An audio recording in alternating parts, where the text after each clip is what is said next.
All right. So, now that you have your body paragraphs, and hopefully you color-coded those a little bit, the next thing to do is add your intro and your conclusion.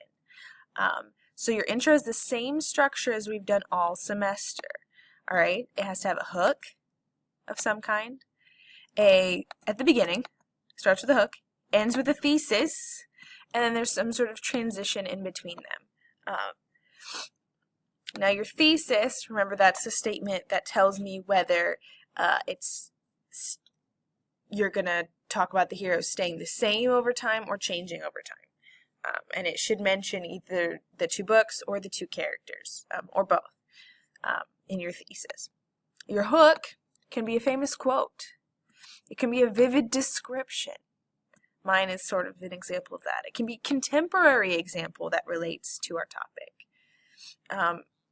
It can be a number of things. The one thing I'm going to eliminate from you is no asking questions. Don't just say, for example, for your hook, have you ever thought about what it takes to be a hero? Question mark? That's terrible. That's a really boring starter sentence.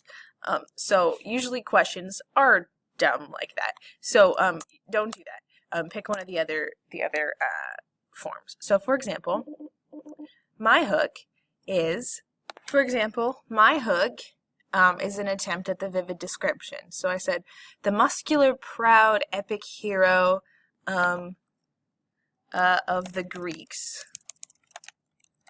armed with a sword ready for battle, and a thin, mild-mannered lawyer who acts like a modern hero in his town of Alabama may not seem like they have much in common, right? I'm trying to make this interesting and descriptive, so someone reading this would be thinking, that's true, they don't sound very similar. And that's my hook. Then I've got to transition to my thesis. My thesis is that Odysseus from the Odyssey and Atticus Finch from To Kill a Mockingbird share a number of heroic traits, emphasizing how heroes have mostly stayed the same between ancient times and present day. So there's basically two ways you can transition. You can talk about the books and introduce the ideas in the Odyssey and To Kill a Mockingbird, give like a one-sentence background of each, or you can continue to follow along with the sort of heroes similar or different idea. So I decided to continue on with that idea that they don't look like they have a lot in common. So my transition was, it is true that the typical conventions of epic heroes, such as supernatural intervention and their inevitable victory, do not always match up with the more nuanced characterization of a modern hero, right? Because we know Atticus wasn't helped by supernatural and he didn't win. However, beyond just their outward lists of characteristic differences, these two types of heroes have not diverged as one might anticipate. They share a number of heroic traits, showing how they've mostly stayed the same.